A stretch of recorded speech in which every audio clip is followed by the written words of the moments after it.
Oh hi! Welcome to another edition of hand-laid tracks and 3D printed trains with Socrates. Today we're taking a look at my number 4 turnouts. What have I been doing for the last little while? It got a bit quiet on the channel. Some people noticed, and I really appreciate the people who've asked, what am I doing? It turned into summer here in the Netherlands, and when the weather's nice, you got to go outside and enjoy it. You have to keep in mind, in wintertime, it gets dark at 4:30, and in the summertime, 10:30. So when it's beautiful weather, we tend to go outside and enjoy it. So I've been riding my bike, but I've also been working on a number 4 turnout. Now the turnout itself is made with the fast Tracks jig, and the back and ties I made with a 3D printer, and I added a stepper motor to make the whole thing work. And I've done it once with a different stepper motor, but it was sort of a much taller inline stepper motor, and it interfered with the other track, so I had to redesign it.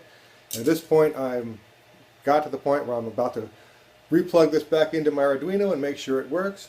But I wanted to give an update, and this is essentially what I've been working on. You can see when this is going to be a little passing track. So this is part of my time saver. This is 1/2 the time saver runaround.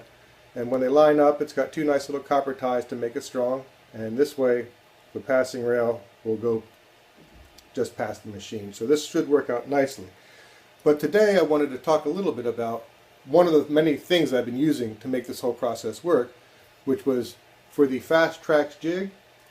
I think they're a wonderful little system.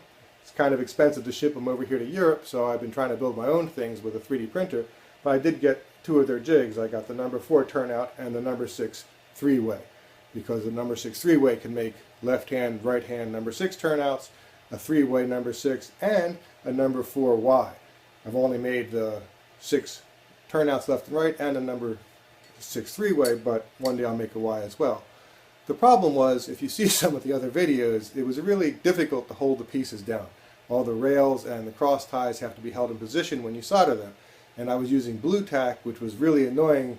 It worked well to hold it, but it was very difficult to get it off. So what I've come up with was a system, a small frame, fits around the jig. I built one for the number 6 as well, and then I added simple clamps.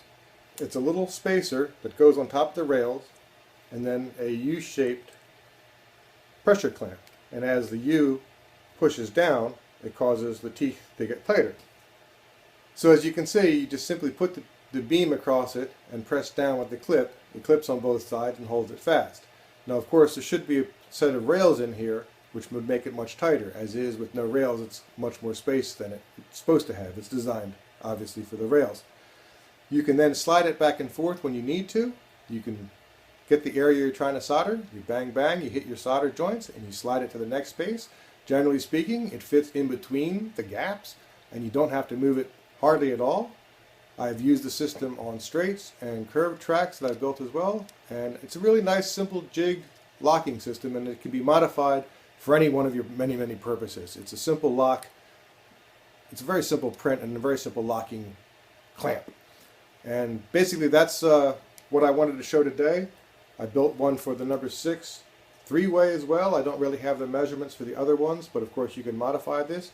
If you go ahead and make your own for your own jigs, make sure that the edge is shorter than the sides, because the railings stick out. The rails stick out the end of the jig. The turnouts don't end at the end of the jigs, they stick out.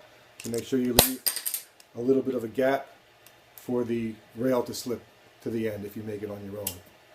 So that's the clamp system for the number 6 3-way and the number 4 turnout. And you can modify the clamps for your own purpose.